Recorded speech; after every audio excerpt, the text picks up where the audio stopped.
The Eighth Court Session. First tragic scene. The defense struggles. Chief Justice. Court in order.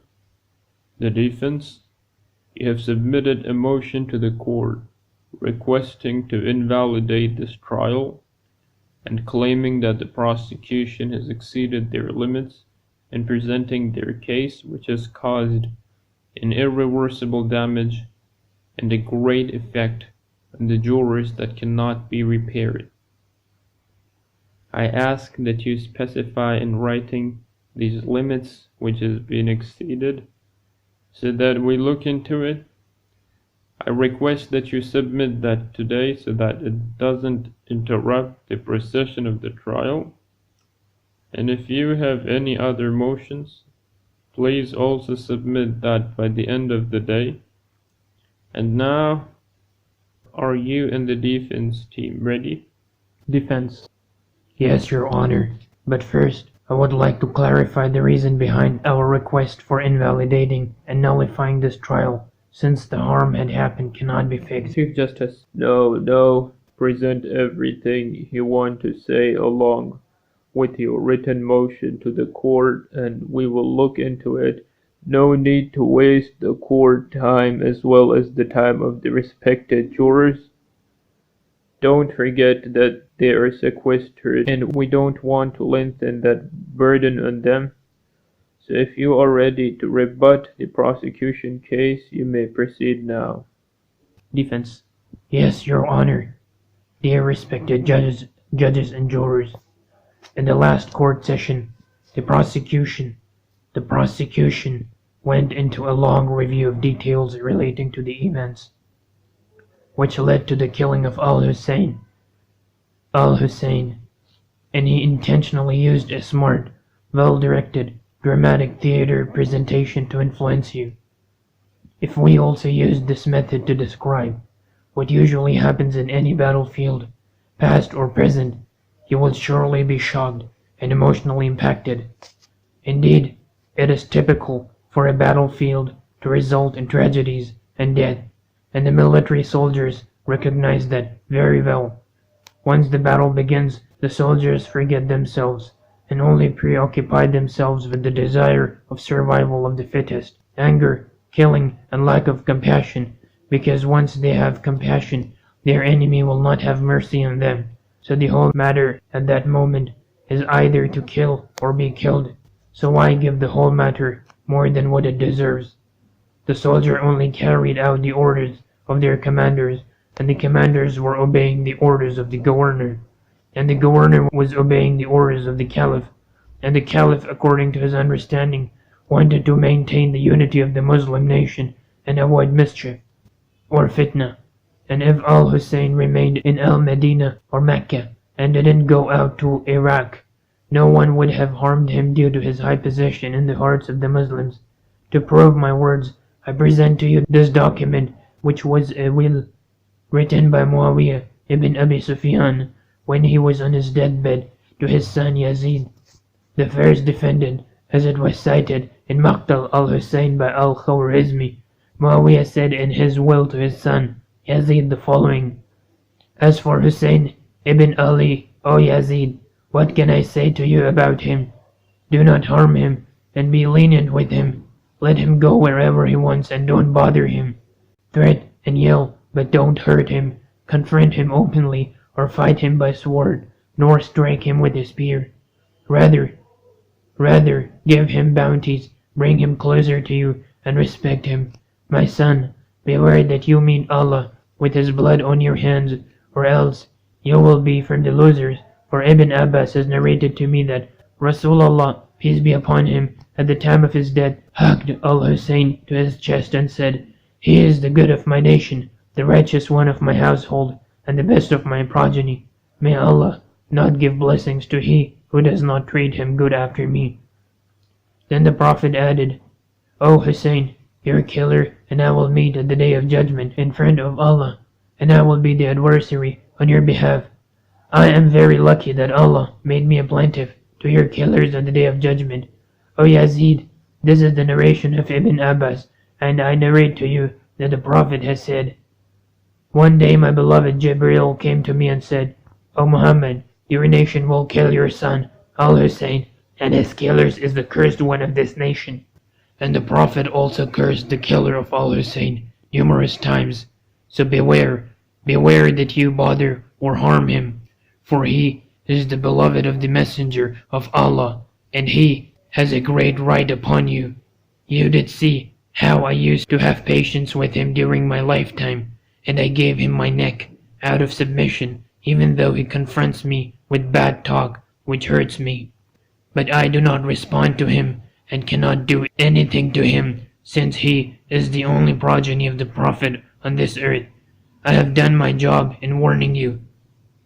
Then Muawiyah said to the commanders of his army, "Bear witness on my words, for by Allah, if Al-Hussein did to me the worst that can be done, I will have patience with him, so that Allah would not question me about his blood. My son, do you understand my will to you?" So Yazid answered, "Yes, O Amir al-Mu'mineen, I understand." Ladies and gentlemen, this was the place of Al-Hussein in the eyes of Muawiyah. Yazid would not have objected if Al-Hussein stayed in the city of his grandfather. But when he went out to Al-Kufa, its people were in the midst of mischief at that time and conspiracies against the state. Yazid has ordered his governor Ibn Ziyad to put an end to that mischief in any way for the sake of protecting the religion of Islam.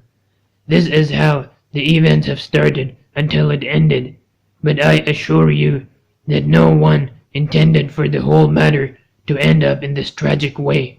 Rather, it is due to the nature of the battlefields and their traditions and natural consequences, including inhumane and barbaric events, which come from some people who perhaps, outside the battlefield, are very compassionate and are in the peak of their humanity and softness. We see this every day around us, and we hear it from those who go out to fight in the military and confront the army. Yes, there were many mistakes which took place, but they were mistakes which usually happen when there is military confrontation with the enemy. But they were not war crimes or mass murder, and they were not even crimes committed against humanity.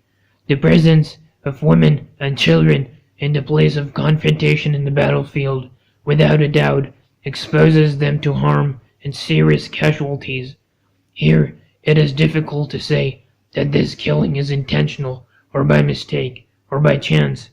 There is no evidence to prove premeditated and intentional perpetration of war crimes or crimes against humanity. The people accused were all religious, with good manners, so how can we expect that from them?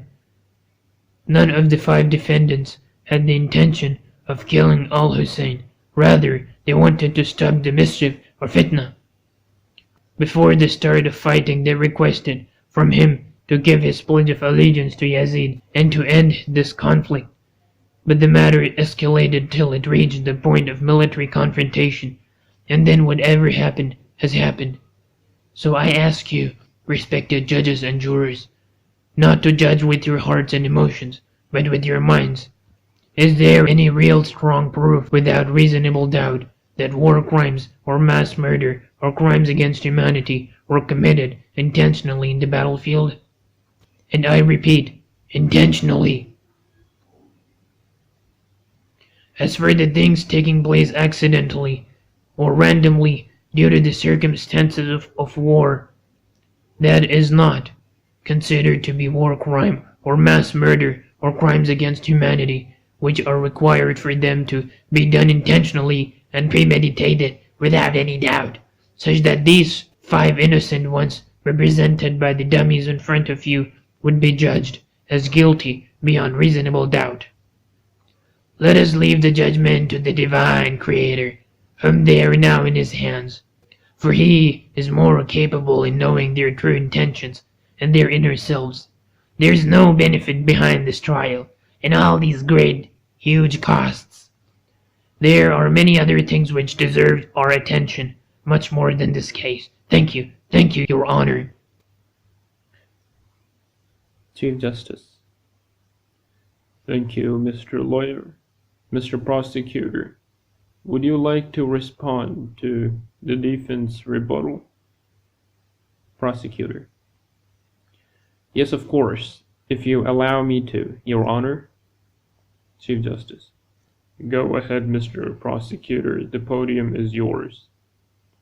Prosecutor: Respected judges, respected jurors, I have never heard in my life the ludicrousness which I am hearing now from the defense. I don't know if he really intends to influence you such that you forget or ignore all what you heard throughout the last 7 long court sessions from narrations, events, documents, speeches, letters, and statements, all of which are authentic and cited in most of the historical references which we agreed upon its validity. The defense tries to ignore everything and insist that al-Hussein left al-Medina by his own will, seeking to fight the ruler and revolt against him.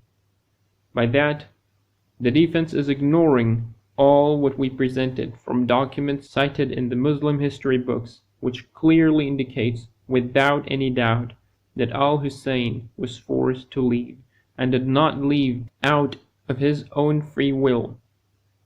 He was forced to leave under the threat of being executed, and I do not wish to repeat what I already explained. It is up to the defense team to refer back to the past court sessions and review the evidence presented, and I am sure, O respected jurors and judges, that you will not need that since your memory is strong, thanks to God. Nonetheless, everything that was presented so far is recorded and available in front of you, audio and visually, as well as all the documents which you refer to at any time. But what is most peculiar is that document which the defense presented, which is supposedly the will of Muawiyah to his son, the first defendant, Yazid. If it is authentic, then it stands as a strong incriminating evidence, and we thank the defense for presenting it to us. If we analyze this letter, we will find the following. First, it clearly indicates the father's knowledge of his son's nature, the first defendant. He knows very well how his son will deal with al-Hussein, and how he will act, due to his foolishness and lack of wisdom. Thus, he advises his son and warns him not to act in such a way. It is as if Muawiyah foretells the future when he says, "Let him go anywhere he wants," which means not to persecute him or force him to stay at one place. Now, did Yazid really do that? This is the testimony of a father against his son. So is there any testimony more clear than that? Second, the document clarifies and enumerates the virtues of al-Hussein and his high position in Islam and in the eyes of his grandfather, the Holy Prophet. So if you, O Muawiyah, recognized his high position, very well inherited with your own ears from the Prophet, then why did you take the Pledge of Allegiance for your son as Caliph when you knew with certainty that al-Hussein is better than your son, and there is not even room for comparison between the two? Third, and O Muawiyah, if you have suspicion and felt that your son will be the killer of al-Hussein, and you knew that the Prophet has said that the killer of al-Hussein is the cursed one in this nation, and that the Prophet will be the plaintiff against him on the Day of Judgment, then if you truly believe in Islam and the Holy Prophet, then you would not have exposed your son to that danger in his hereafter, especially since you fear that he may commit it. You should not have appointed him as Caliph and successor, so that you protect him from the evil of his self, and so that he doesn't ever become the killer of al-Hussein. But O Muawiyah, you did not do that. You did not do that. Fourth, O Muawiyah, if you knew and were sure that al-Hussein peace be upon him, is the only remaining progeny of the Prophet on earth, then how could you make your son become commander over him and request from al-Hussein to give your son his pledge of allegiance? Fifth, when Muawiyah spoke these words, did he for a minute think that al-Hussein was going to give his pledge of allegiance to his son, the first defendant, regardless of the circumstances? After all, he himself admitted that al-Hussein has confronted him with tough talk many times, even though he was at the peak of authority and tyranny. So how can one imagine that al-Hussein would give his pledge of allegiance to his son? So Muawiyah gave this advice to his son because he knew very well that al-Hussein would never give his pledge of allegiance to his foolish son. Therefore, he requested Yazid to treat al-Hussein with respect and softly, even if he didn't give him his pledge of allegiance. So in spite of Muawiyah's prior knowledge of al-Hussein's rejection for his son to assume the position of caliph over the Muslim state, he still advises his son not to harm al-Hussein due to his lofty position in Islam and among the Muslims. Sixth, and O Muawiyah, why are you having your army commanders bear witness on your will to Yazid regarding al-Hussein?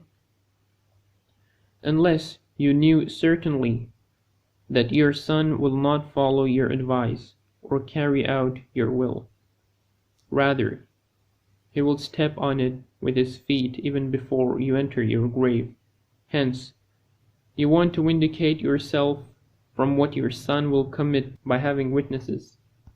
Seventh, O Muawiyah, if you are a true believer in the religion, how can you accept the position of caliph over the Muslims, while you know very well all these virtues of al-Hussein, which you admitted? How can you accept to govern the nation when you know there is no one else in the whole nation like al-Hussein in terms of nobility, dignity, and revered position? All that is assuming the narration is authentic to begin with. This narration is doubtful, and the proof of its falsification is obvious in its own text. For Muawiyah to admit and acknowledge the virtues of al-Hussein and his revered position in the religion and to the nation in front of his son and the commanders, that act would be invalidating his own authority over the nation as well as the successorship of his son after him. Muawiyah was not dumb or foolish so that he fall in this grave mistake which can affect his rule as well as the successorship of his son after him. For these reasons the whole narration is illogical, but we accept it because it contains evidence that proves the guilt of Yazid ibn Muawiyah and the conviction of Muawiyah, the father of Yazid. As for the defense argument regarding the battlefield and its laws and setbacks, allow me to pose this question to the defense. Can we consider a confrontation between 20 to 30,000 soldiers with 100 or less who are in a civilian caravan containing women, children, elderly, and sick? Is this confrontation considered to be a battlefield? Or can we instead call it an execution field or butcher place? Is there any compatibility or equality in terms of number, equipments, and supplies such that we can call it a battlefield and accordingly apply what is usually applied to a battlefield? Ladies and gentlemen, what took place in the land of Karbala was not a battlefield. Rather, it was a court of execution, and the only difference is that those who are sentenced to death are typically chained and handcuffed, while in this case they were free and have an opportunity to defend themselves to death. Sure enough, they defended themselves till they were killed as heroes, but the idea of execution or mass murder still remains. So don't be fooled by the defense argument about the laws and nature of a battlefield. There was no battlefield to begin with.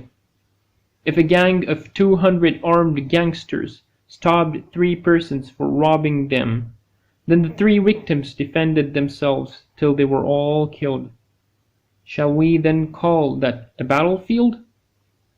And if among these 3 individuals were a woman and a child, is killing them consider it to be a mistake simply because they were present in a battlefield? Was the slaughtering of Abdullah, a suckling infant, on the chest of his father Al-Hussein, was that considered to be a mistake? Keep in mind that at that moment there was no fighting going on, as the supporters of Al-Hussein were all killed. So where is the mistake in that? We had previously mentioned that the 5th defendant, Harmala, committed the crime after the commander of the army, Umar ibn Sa'd, requested that from him. So where was the mistake? Furthermore, was the killing of Abdullah ibn al-Hassan, the 11-year-old child, considered to be a mistake? He was killed while defending his uncle, who was breathing his last and about to die, and with the same shot by the 5th defendant. So how was that action a mistake? Let the defense explain, if they are able to, as there was no any fighting or fighters available at that point to confront the opposing army of Ibn Sa'd. Didn't that army intentionally commit all these crimes which we have mentioned only a few of? Do you mean to say that they were all mistakes? What nonsense is this, and how ridiculous is that?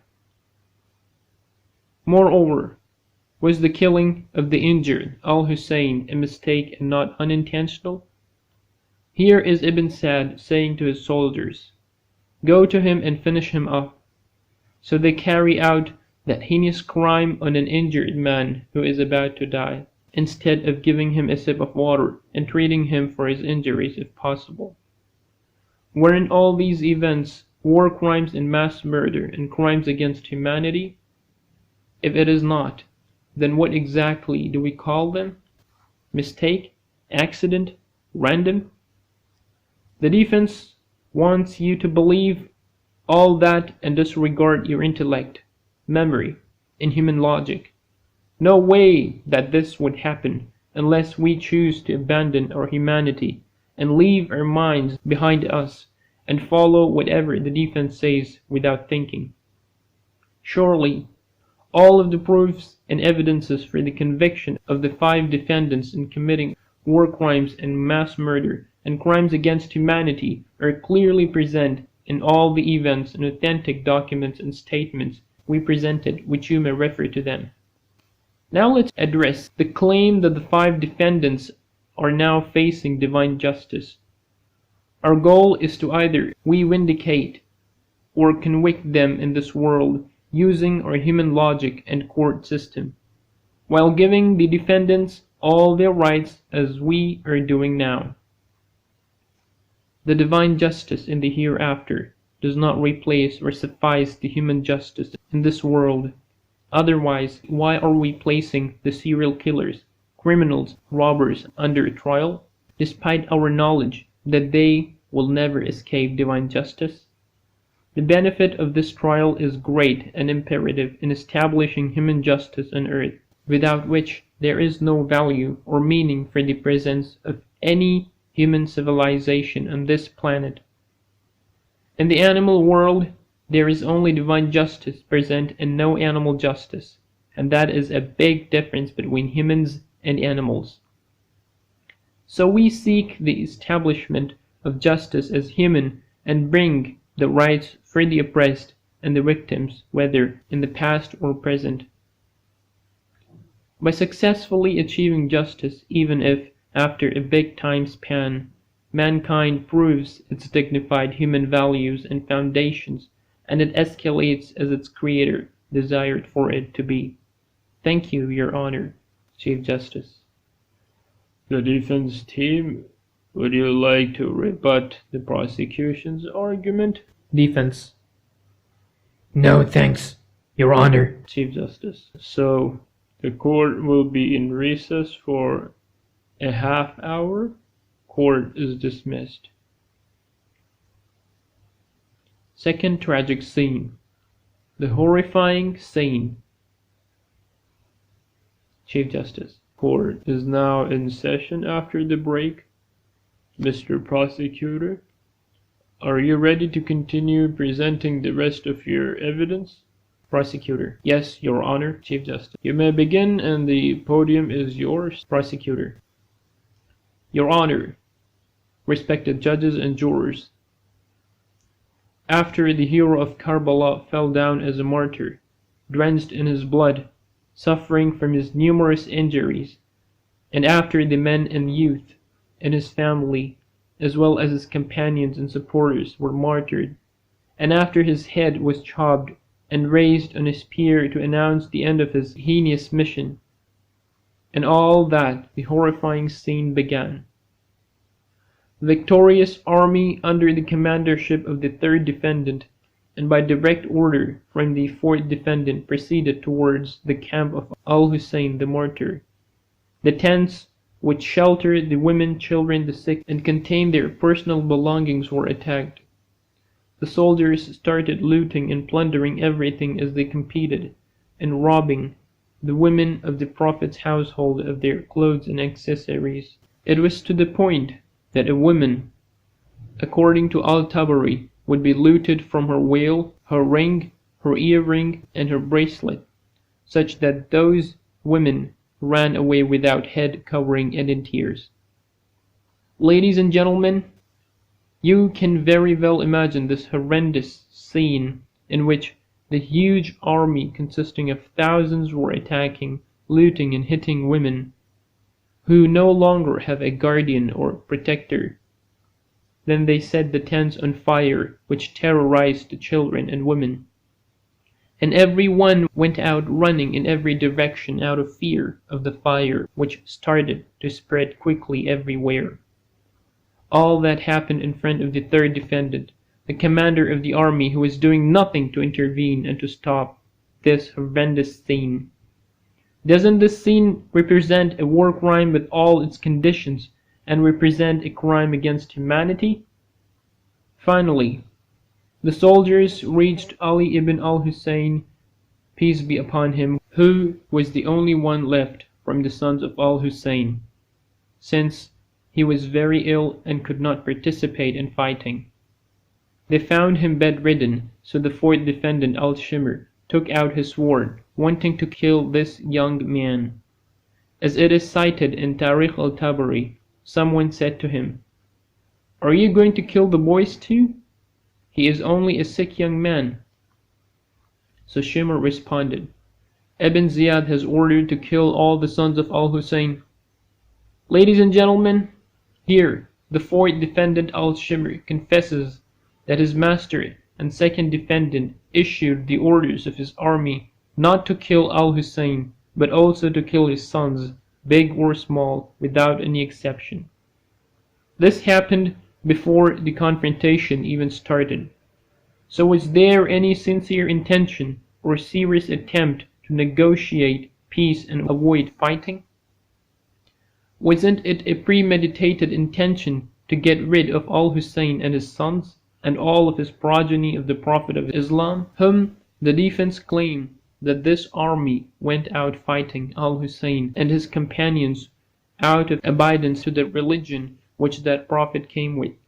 What type of hypocrisy, forgery, and contradiction is this? It was only at this point that Ibn Sa'd, the third defendant, intervened to prevent al-Shimr after he saw Zainab bint Ali, the sister of al-Hussein, saying, "He will not be killed until I am killed first." It was only at this point that they refrained from killing him. Ladies and gentlemen, is the attempt of killing the sick people during and after war considered to be a crime which calls for the human conscience? Isn't it a war crime or not? Isn't it a crime against humanity or not? And isn't the instructions of the second defendant to kill all of the children of al-Hussein considered to be a genocide and mass murder or not? Finally, the commander of the army, the third defendant, Ibn Sa'd, came, and when the women saw him, they screamed and cried at his face. So he finally issued his very belated orders to his army and said, "No one is to enter the shelter of these women, and no one is to harm this sick young man. Whoever took something from their belongings should return it." Narrators are in consensus that they stopped attacking, but none of them returned any of the belongings that they confiscated from the women. Following that, another tragic scene took place, which was an unbelievable heinous crime against humanity. Ibn Sa'd, out of his obedience to the orders of his butcher master, the second defendant, as we mentioned before, called out to his army saying, "Who of you would like to be assigned to trample and stampede over the chest and body of Al-Hussein with horses?" 10 horsemen volunteered, and they trampled over the body of Al-Hussein with their horses till they smashed his chest and back. You can imagine the horrendous scene. O respected judges and jurors, these people were not satisfied with brutally killing Al-Hussein and cutting off his head and raising it on a spear. They were not content with looting his body and leaving him naked on the dust of Karbala. Now they are even stepping over his torn up and naked body with the hooves of their horses. How terrible is that? How boastful is that? And what type of humans are they? What type of crime against humanity can they be categorized as? There is no doubt, as you are imagining that scene, that you will feel extreme disgust and disdain, and I apologize for that. But it is the truth which you must picture and imagine, so that your verdict on these inhumane bloodshedders would be just, direct, and decisive. Ibn Sa'd, the third defendant, did not obey that specific order of Ibn Ziyad, and no one would have ever blamed him, not even Ibn Ziyad himself. But the strong desire of the third defendant to please Ibn Ziyad and to win the governorship of Al-Ray state, which covers most of Iran today, made him not hesitate from carrying out such heinous, inhumane, un-Islamic, and immoral act. So he carries full responsibility of this act, in addition to the responsibility which his master Ibn Ziyad holds. Following that, another horrendous scene took place. The third defendant, Ibn Sa'd, ordered that all of the heads of the martyrs be severed, and they were distributed between different tribes in order to please the second defendant, Ibn Ziyad. All of that happened in front of the women and children, and you can very well imagine the state of these women and children as they witness the heads of their fathers, husbands, sons, and brothers being cut and raised on spears to be presented to Ibn Ziyad.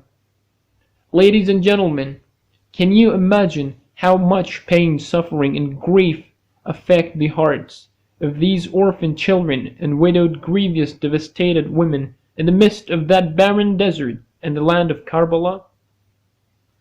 I don't think anyone can even begin to imagine or comprehend all that pain and suffering. After that, Ibn Sa'd ordered to send the severed head of Al-Hussein as well as his companions to Ibn Ziyad in Al-Kufa. He spent his night in Karbala, and on the 11th day of Muharram, he gathered the bodies of his dead ones and prayed on them and buried them. But he abandoned the dead body of Al-Hussein, as well as those of his family members and companions in the desert without ghusl, ablution, bath, or shroud or burial. Now, is that a humane act from him, or isn't a crime committed against humanity? And did his leader Ibn Ziyad also order him to do so? Or wasn't that a criminal act that was a personal initiative from him, out of desire for more pleasure from his masters in Al-Kufa and Damascus? Surely this act has no resemblance. Humanity does not accept to leave a dead animal without burial. So how can it accept to do that with innocent human beings and martyrs who simply rejected oppression, corruption, and tyranny? Finally, the criminal Ibn Sa'd left in the afternoon of the 11th day of Muharram to Al-Kufa, and he ordered that the sisters daughters, wives, and children of al-Hussein be taken along as well as the rest of their families of the martyrs. Accompanying them was Ali ibn al-Hussein, who was suffering from severe illness at that time. They forced all the captives to ride on camel without saddle. Here we must note a few things. First, it is very painful for a person to ride a camel or any other animal without a saddle. The body of such person will be in direct contact with the skin, hair, and body of the animal, which causes sores and inflammation in his body, especially with extreme heat of the desert. It is an unbearable situation, also considering the long distance of travel. Second, during that time, it was the habit of Arabs to resort to this practice in order to show extreme disgrace and humiliation to those who undergo this punishment. Third, this type of practice used to be given to the captives of the enemies of Islam only. However, this act was not Islamic at all, and it was not ever imagined that it would be practiced against the family members of the Prophet and Messenger of Islam. Now, isn't this considered to be maltreatment of war captives? And are women, children, and widows considered to be war captives to begin with? Furthermore, isn't this practice considered to be war crime in which the third defendant is responsible of? The women requested from their captors to allow them to pass by the dead bodies of their loved ones before departing the place. They let the captives pass by the torn, headless bodies of the martyrs, which were left for the beasts and birds to devour on the land of Karbala. The women witnessed this awful and heart-breaking scene, and they saw the bodies of their husbands, brothers, sons, and fathers in this pitiful state, as they were headless, naked, slaughtered, surrounded by pools of blood, and encircled by hovering birds. In that heart-rending state, the women screamed, lamented, yelled, and many of them fainted. We can imagine their extreme state of grief, sorrow, and anguish, as well as pain, fear, and terror which they experienced. Naturally, one of the most affected by this unbelievable scene was Zainab bint Ali, the sister of al-Hussein and Sakina, the daughter of al-Hussein, who both embraced the purified body of al-Hussein, which made everyone cry from sympathy, pain, and grief.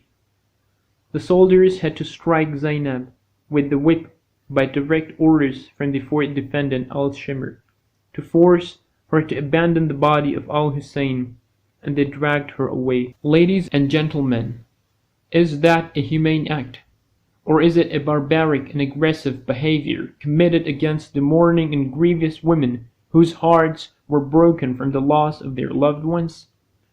Instead of being compassionate to them, they went on striking the women with whips and dragging them across the desert. What type of military honor, chivalry, and humanity is that? And where was the commander of the army, Ibn Sa'd, when that happened? Didn't he know about it?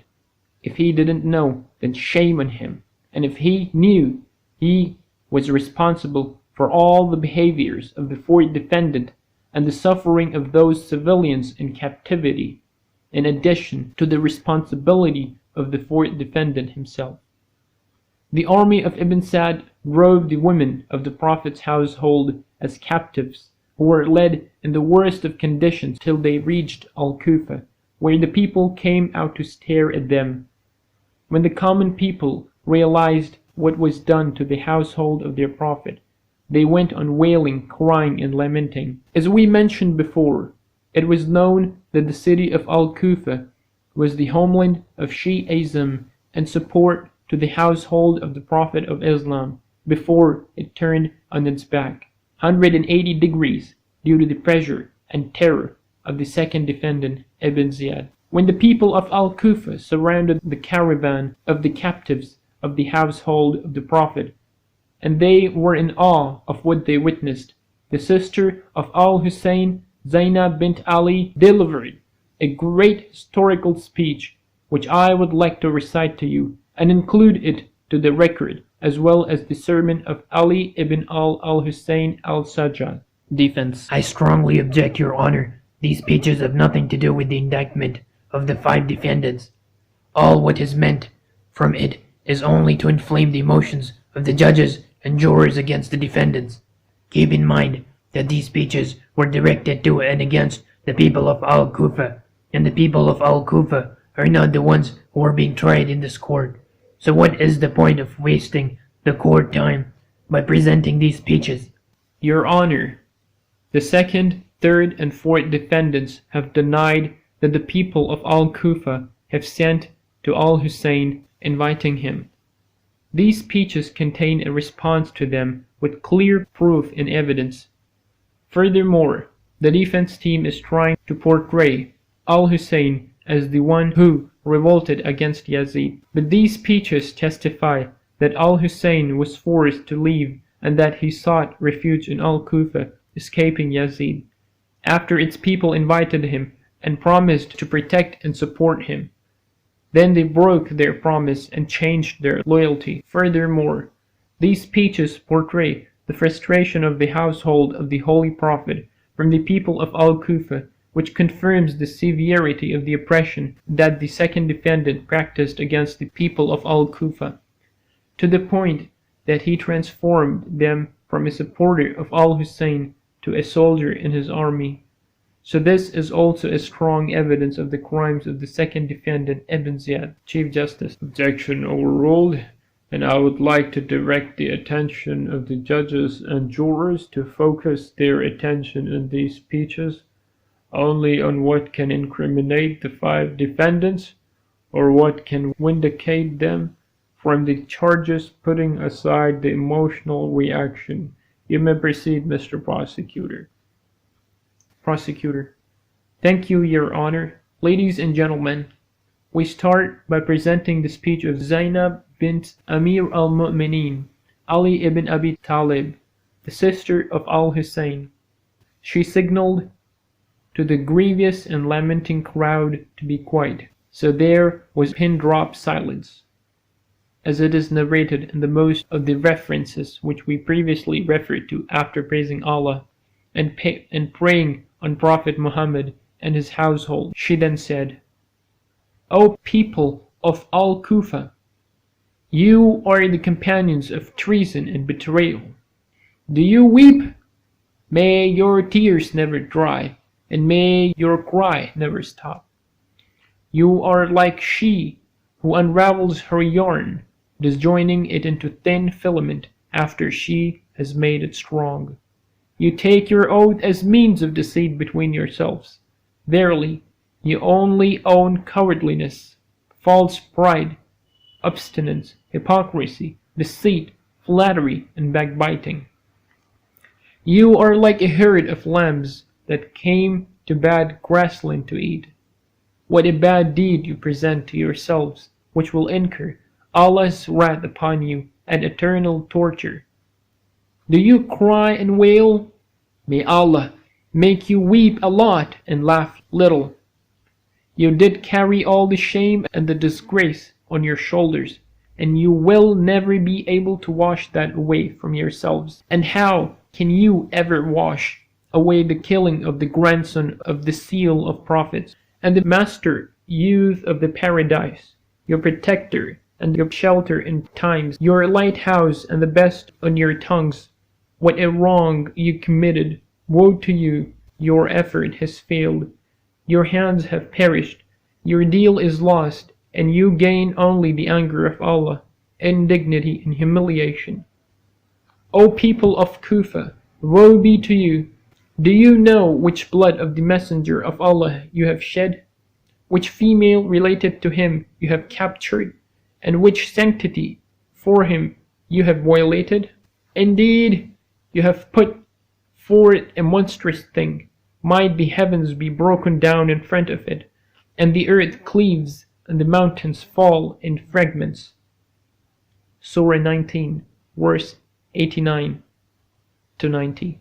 You have committed an obvious, black, horrendous, unbelievable, terrible, and very serious crime. Do you wonder that the sky has rained a bloody rain, but the torture in the hereafter is much worse and humiliating, and you will then be from the losers? So don't be deceived that Allah gives you ample time, as He the Almighty does not rush to punish because He does not abandon the revenge. Truly, your Lord is watching. So wait for the beginning of Surat Nahl and the end of Surat Sad. Narrators described the people of Al-Kufa to be confused and overcome with grief and regret. Their women have exposed their hair and slapped their own faces and cheeks. The people surrounded Ali ibn al-Hussein, who was handcuffed. His hands were chained to his neck, and blood was on his face. So he pointed to the people to be quiet, and when they were silent, he praised and thanked Allah, and prayed for the Prophet. Then he said, "O people, whoever knows me, he knows me, and whoever doesn't know me, I am Ali ibn al-Hussein ibn Ali ibn Abi Talib. I am the son of he whose sanctity was violated, and whose bounty was confiscated, and whose wealth was seized, and whose children were taken as captives. I am the son of he who was slaughtered by the Furat river without heritage or a crime. I am the son of he who was killed in execution style, and that is enough of an honor. O people, I ask you by Allah, don't you know that you have written letters to my father and deceived him? You gave him promises, covenants, and pledge of allegiance. Then you fought and killed him. Curse be upon you for what you committed in your poor judgment.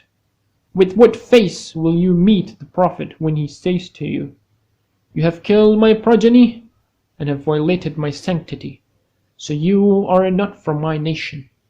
Chief Justice: I think that many of you are exhausted now and are in need for rest, so I will conclude this session and we will resume after the weekend on Monday at 10 a.m. Thank you. Court is dismissed. The third news conference. After a 1-hour break, the journalists and press correspondents, as well as the media and TV representatives, gathered for a third news conference with the prosecution and defense teams. As usual, the hall was crowded with journalists and correspondents. The defense representative entered while accompanied by 2 members of his defense team. Everyone was anxious, as this was the first time that the defense attended a news conference after excusing themselves twice before. Some expected that they would also excuse themselves this time, but to everyone's surprise, the defense representative attended and the questions started trickling in. Defense. Please, silence, please, so that we can answer your questions. Yes, go ahead. Correspondent: How do you evaluate the court proceedings so far? And do you think that you are heading towards losing the case? Defense. Generally speaking, good. However, I want to express our frustration due to the rejection of the Chief Justice to many of our motions and objections. With all due respect to his professionalism and expertise and his handling of the court proceedings, I do think that the prosecution is given the opportunity to use some of the unauthentic events and statements to emotionally influence the judges and jurors in order to gain their sympathy and support. It was necessary for the judge not to allow him that. We have attempted numerous times to direct the attention of the Chief Justice to that by objecting again and again, but unfortunately, these objections were overruled. As for the claim that we are on our way to lose, I do not think that at all, and I believe that the truth will impose itself at the end, and the judges and jurors will become convinced and will realize that the whole trial has no meaning or necessity. Another correspondent: Do you really believe that the defendants are innocent? And do you think that the Chief Justice is biased against you? Defense. Yes, we believe that the defendants are innocent from intentionally committing what happened. All of the events which took place was a result of the circumstances, confrontation, stubborn minds, and military mistakes in the battlefield. As for your question regarding the Chief Justice being biased, I don't think that at all, and he enjoys a high level of professionalism, which we highly respect. Another correspondent. The media is in consensus that the prosecution, represented by the personality of the prosecutor, takes the focus and attention of the jurors. Do you agree with that? And if true, how will that affect your efforts in persuading the jurors to declare a not guilty verdict? Defense representative. No, I do not agree with that. I have full confidence that the respected judges and jurors are listening very well to both prosecution and defense teams. In the end, they will judge using their minds and conscience in evaluating what each team presents from reasonable evidences, away from any emotional issues or attempts to moving their feelings. We will continue to focus only on the materialistic evidence in front of the respected judges and jurors.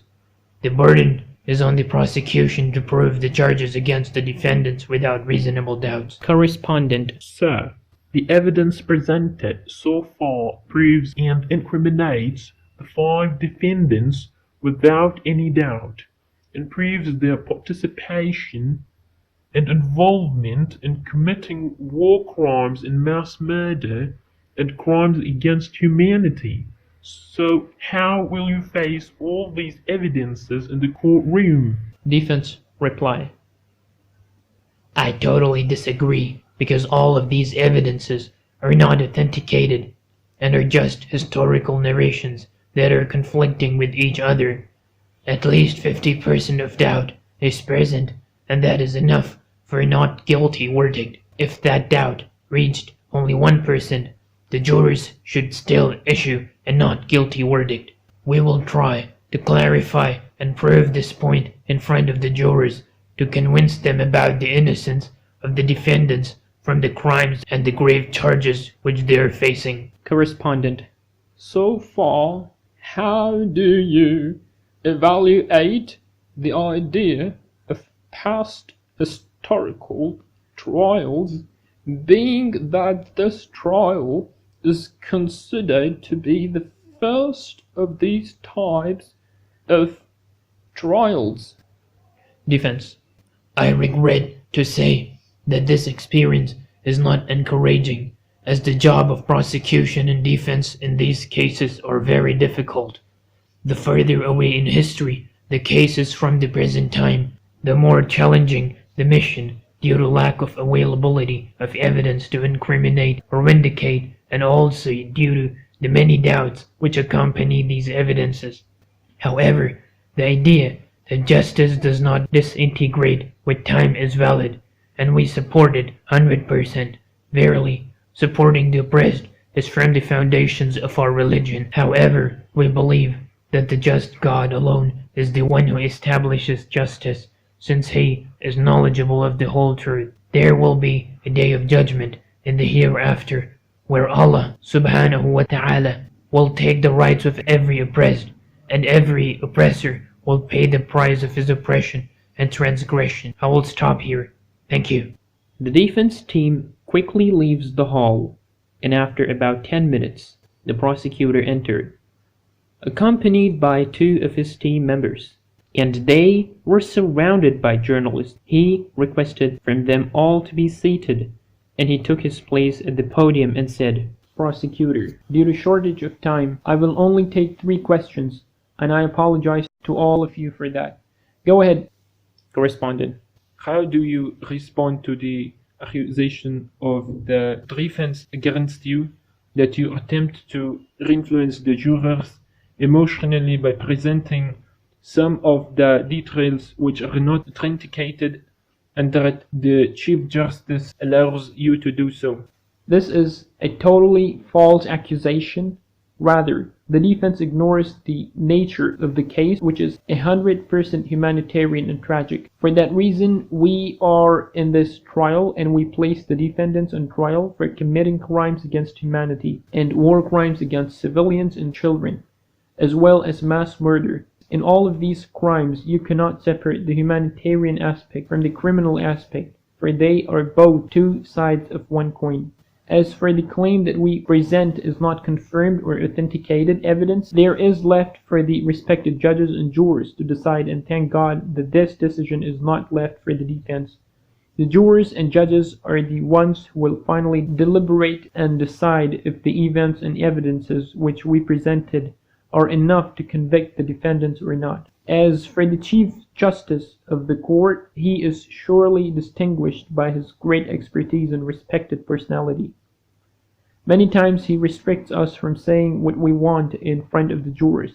I believe that the defense also testified to the high proficiency, caliber, and impartiality of the Chief Justice.